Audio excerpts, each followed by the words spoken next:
Welcome to the Wheel Friends Podcast, my podcast about bicycling and talking to your friends. Today's episode, we're going to be talking about the Tour de France. We'll also be talking about the Tour de France, and we'll be talking about how to improve the Tour de France. If you don't like the Tour de France, I promise you, there's something good for you at the end. I'm your host, Craig Richards, and this is the Wheel Friends.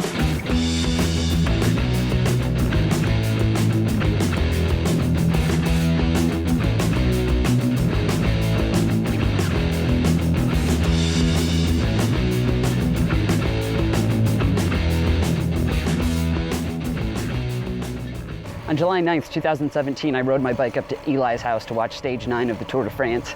Afterward, we sat on his back porch and chatted about it with our friends Avery and David. Right away, I opened up hot with the facts. Tour de France is a 1983 single by the band Kraftwerk. It's a German electronic music band. It was. We Are the Robots. Yeah. They're a big hit. Oh, for sure. Right. Avery knows surprising amount about Kraftwerk. The album cover is the French flag, and then the whole band riding in a pace line. In 2003, Kraftwerk released Le Tour de France soundtrack, which instead of just being a single was an entire album, and it was their first album in like 17 years. So that's enough about that. I did listen to it. Eli knows more. I just listened to the album all the way through. It wasn't bad. I could imagine myself pumping some trails to that. It's a good album, but besides randomly hearing Le Tour de France and some like there's occasionally the sound of a cassette in the background. Yeah, a few bike noises. It is a good album. Yeah, if you're digging that electronic vibe, that's not a bad 40 minutes to spend your time on a bike. But the real Tour de France started 114 years ago as a ploy to sell newspapers. The Tour de France was started in 1904 as a way to keep the newspaper L'Auto relevant. Their sales were slumping really bad, so they wanted a reason for people to purchase the newspaper. So the Tour was started as a multi-stage race that gave people a reason to buy the newspaper every single day. That being said, they didn't have much confidence in it though, because they straight up didn't even run it on the front page on the first day of the race. Okay, so there are like so many stages, it's ridiculous. During the first week of the tour, there are flat and rolling stages, and these are exactly what they sound like. They describe the terrain. It's flat or it's rolling hills. This is where the sprinters stand out. Guys like Peter Sagan try to take off and get to the front of the peloton, so at the end of the day, they can finish in first place. When we say peloton, we're referring to the main field or group of cyclists. Next, there are mountain stages, which are totally bonkers mountain climbing. Think of the French Alps and the Pyrenees. Those are the mountains. Those are literally the mountains they're climbing.Ose are held in the second and third weeks. Those are where the GC guys really try hard, and they work with their team to get pulled up a mountain. Those summit finishes where you're going 40 miles essentially uphill the entire time and finishing at the top of a mountain climb. Then there's individual time trials and team time trials, and these are strategically placed throughout the entire race. The individual time trial is a person pedaling solo against the clock, and the team time trial is the entire team riding together against the clock. And this is where you see the pace line that's on the Kraftwerk album cover. So it's a bunch of riders riding in a line, they pass each other, draft each other. It's to keep the pace going. Because riding into the wind is hard work. So if you get the person in front of you to do it for you, it's a lot easier. So the team mentality comes from the leader pushing through that wind so that his team can follow behind. And once they start to get tired, they just fall back to the end of the pace line, and whoever was in second goes now to first, and so on. Time trial days are kind of like a rest day in the sense of the guys are only on the bike for like an hour, 40 minutes maybe, and they just do like a 20-mile sprint, 30-mile sprint, 40-mile sprint, depending on the distance and the day. Actually, on the rest days, they sit and do nothing at all. Dutch cyclist Robert Gesink tweeted today, "Wow, I'm so lazy this first rest day at Le Tour. I didn't even get out of bed for breakfast, to wash, or go to the toilet." And that's where they have the goofy helmets that look like a raindrop, and they have the bike with the solid wheel spokes, and they just fly solo. They get sent off at staggering times, and they just get timed individually, and that gets added to their overall time. And then the last stage is always finishing in Paris, where they do 8 laps around the city. They block off the whole city, and it's like that one's sort of like a joke, right?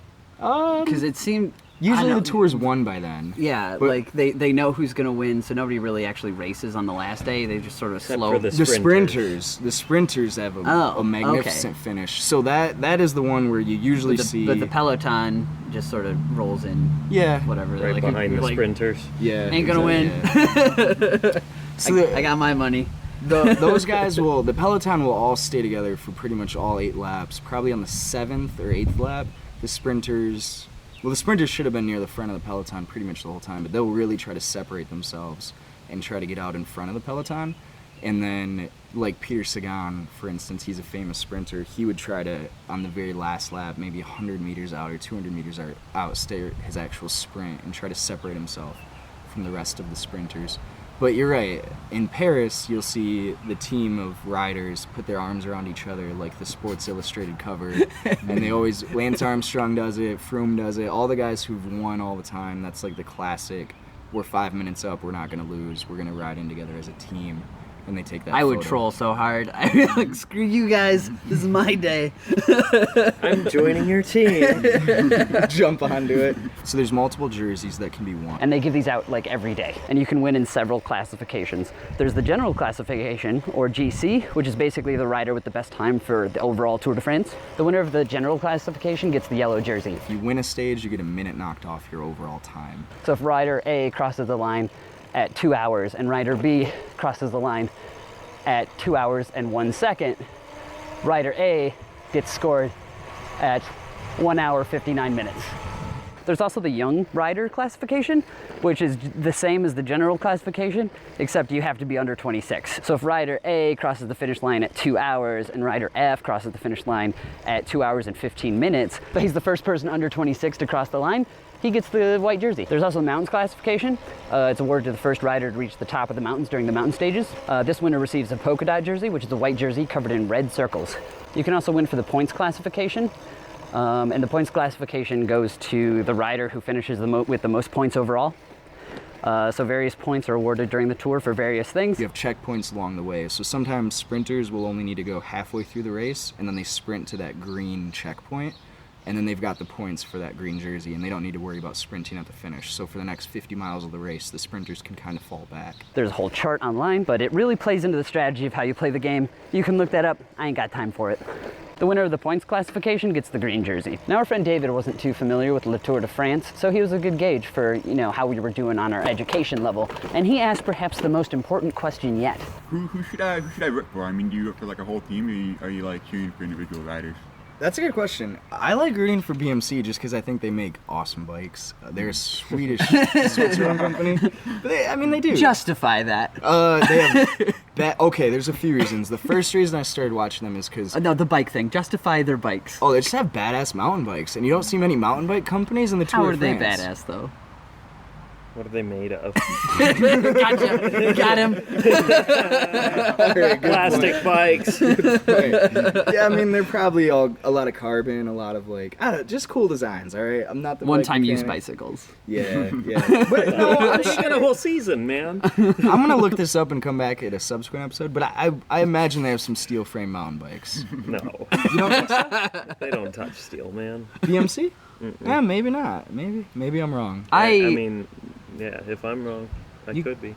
Yeah. I was rooting for, and I think I have been I use rooting very lightly for Nairo Quintana because I think it'd be great for he's a South American rider and I don't think they've ever had a winner in the Tour de France. He lives and trains in the Andes, so I think he can just dominate those mountain stages. Yeah, Nairo. So that's who I pick. If unless there's some Americans boys I can root for, but I think we only had 3 Americans in the tour this year, so There's not many. So that's also why I rooted for BMC. Last year, BMC was known as the American team. I say that with air quotes because they did have 3 American riders. George Hincapie raced for them for a long time. Yeah, one of them got hurt this year, so he's not racing for BMC. I don't know if they still identify as an American team. Most of their sponsors are from Switzerland. But what I will say, Greg Van Avermaet, who won the U.S. Gold, he's just a badass. When you look at tour riders, they're super skinny, usually, and they're climbers. But you look at Greg Van Avermaet, the dude is ripped. He's a mountain biker first, like a downhill. So Eli picks the sexiest dude. No, It's fine. You could say it. but this dude's just a badass. Like most. No. I'll give you an example. Most people, when most of these climbers, they're climbing in their small chainring up front, and then downhill they shift to the big chainring. Greg Van Avermaet last year in Tour stayed in his big chainring up a fucking mountain and won by 15 minutes. Like, wow. He just hammered, like, didn't stop riding. It was impressive. And were you rooting for him before or after he did that? Are you a That was fair-weather boy, that was or, like what got me really excited about him. And then watching him at the Olympics. I mean, That's what got him excited. he's just a badass rider. Like, I like him. I don't know. He's a good rider. Avery, how would you pick a rider to follow? When I watched the Tour more, I always, a few years ago now, I guess, but I always liked the Garmin team. I thought they were cool. They were like just a bunch of American dudes again, but I don't know. I just liked their style, I guess. They didn't win a ton, but they'd usually there'd be a couple guys who would pull out a crazy stage like that. If there's a every real tour. like punk rock team out there that was like, yeah, we got the money, we're here for the advertising anyway, we're just gonna go out here and just party hard, like I'd be all about those people. There was, Dave Zabriskie was on that team too, and like one time he won a time trial or something, and they go to interview the guy, and he just like starts singing a song. I don't want to talk to you. I mean, that's probably like how he got himself through the time trial too, is just like singing, or I don't know, like how do you just like pump out all that energy on your own? I like an athlete with character. Eli, do you want to catch us up on the Sagan and Cavendish crash? Because this is absolutely can't not cover this. So there's been drama. So we had. Are you familiar, David? I think I saw maybe like an animated GIF on the internet about this. Yeah, there's probably a ton of them. So Peter Sagan is a sprinter, and so is Mark Cavendish, and they're both. So the early stages, 1 through 6, are pretty much for sprinters to win. They're relatively flat. You're not in the mountains yet. So at the end of the race, all these sprinters try to get their lanes and want to get in front of the other sprinters so that at the last 100 meters they can take off and really jet.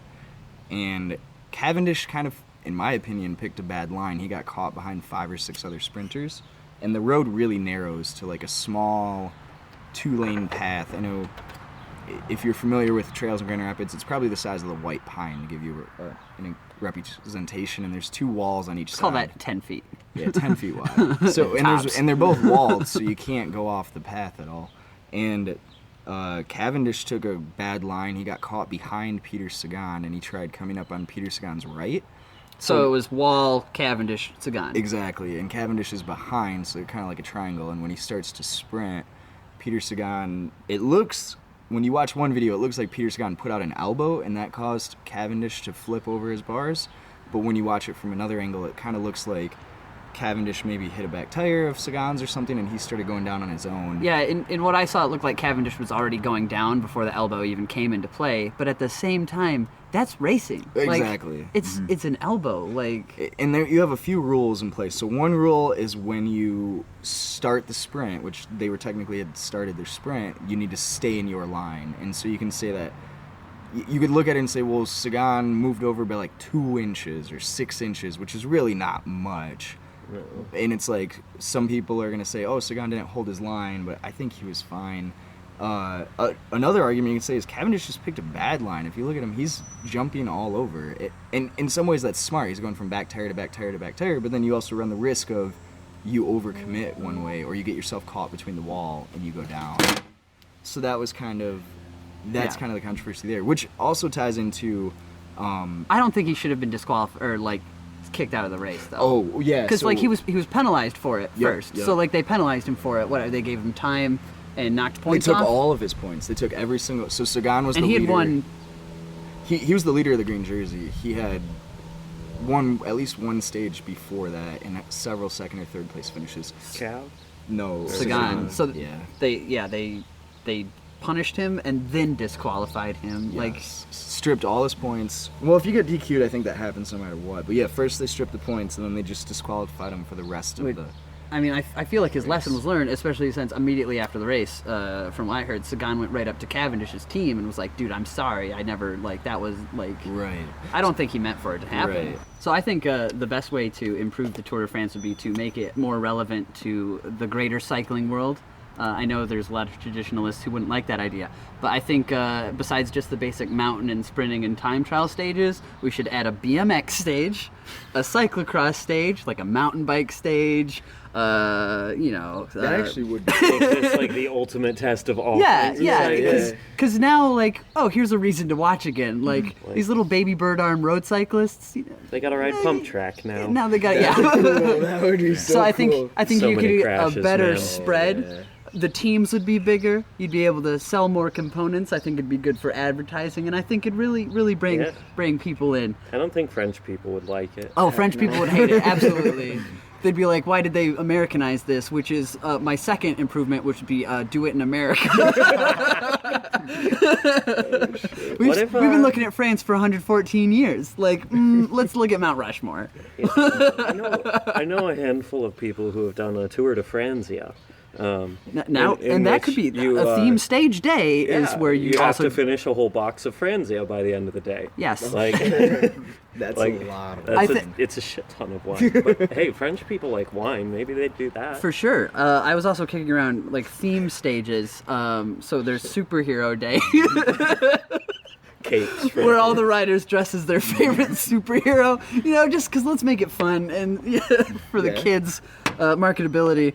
I think maybe doing a cosmic Tour de France at night where everybody wears bright neon colors and they have like UV blacklight cannons, so everything's sort of glowing and space-like. I think that'd be fun. Maybe like a live DJ too. Oh, absolutely. yeah. Paris has some good raves and stuff. Like there's like Daft Punk is from France. Justice, bunch of.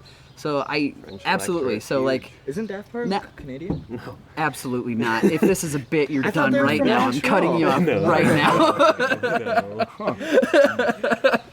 So I want like more like a video game level. So you've got these bright neon bicycles racing to some thumping Kraftwerk, Oh yeah. and then a bunch of French people dancing in the side streets. Oh, it'd be beautiful. It'd be perfect. I think everyone would want to watch that.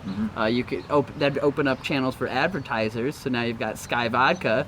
You know, let's yeah, bring they this would back love around that. to Team Sky. Like, oh, check it out. This is we're about to pass the Team Sky Vodka party. Like, oh, it'd be great. It would be pretty easy to get a DJ on the back of one of those team cars. Super simple. Or like a referee, they have those white trucks. You just put a DJ booth in the back with like the two refs standing there and Fog do his machine. thing. Yeah. Or every rider has a modular synthesizer built into their bike, so as they're riding, it's producing the music. And so one rider's in charge of their own instrument. And once you get all those riders together, you've just got this beautiful symphony of... There's no Cycling's way. very rhythmic. The riders would never go for that because it'd add too much weight. They already have the weight of the motor. But if everybody gets the weight of if everybody's got the same weight It of could be one stage. It could be like an alley cat where like all the stops are raves and like everyone like Yeah, now that'd be fun, and it opens up a whole Alley other Cat world of Day. cycling. That'd Alley be Cat, cool. Paris, In Paris. France, Alley Cat would be beautiful. Stage 20, Could we add a stage on the moon? Oh shit. dude. Nothing would be Anti-gravity cooler cycling. than. I have always wanted to ride my bicycle on the moon. I was Like, I didn't grow up BMXing, but I'm confident if you put me on the moon right now, I would be a BMX superstar. up Wait. there. backflips all day. Do you think the moon would be easier or harder to ride in? It would be 60% Earth's slower. gravity. It'd be slower, but Yeah. your air time would be great. I'm really Traction would be curious. interesting. I don't know. Yeah, like how do you take a turn? Because I the think moon. you'd bounce a real lot on floaty. your landing. All right, what You and bike your do you bike bring are a to the lot moon? lighter. Bring You my got bike. one? No. So Avery just pointed to a rigid bike. I bring a full suspension rig. No, I man. think I'd- Compression issues on the moon. Like you're already having problems with your tires. Like I don't want to go there. Dude, Avery, you just yeah. Tour de Moon is way cooler than the Tour de France. 1,000 times. But think about those craters. Like you're gonna go over all that rigid. Yeah, but you don't weigh anything, man. Impacts will be so much less. Like I'd fuck with a full suspension on the moon. I would. no, man. You're Think on about point. like when you go to high elevation and your ears pop. Yeah. Now think about your shock, which is a pressurized thing, and you're gonna take that to outer space. So you want you're thinking of this to the point where you want a minimalist setup because there's no bike shop on the moon. Yeah. Well, I mean, I got some tools. I'll be all right. Are there shocks? Are there, Self-supporting. supported though. I mean, for real, like this is basically an enduro race. Exactly, yeah. And that does it for the Wheel Friends podcast. Once again, I'm your host, Craig. I want to thank my friends David, Eli, and Avery for sitting in with me on the show today. All wonderful guys. Again, check out Avery's bicycle company, Symbiote Cycle Works. You can look them up at symbiotecycleworks.com. Also, be sure to subscribe to us on iTunes and Google Play. Rate the show wherever it's possible. Make sure you tell your friends. You can tweet to us at The Wheel Friends, or you can look us up on Facebook and Instagram. Just use the search bar. It's The Wheel Friends. And hey, if your bike's sitting up in your garage, hanging on the wall, and it's starting to get some dust built up on it, maybe think about taking that thing down, dusting her off, tossing your leg over it. Go ride your bike.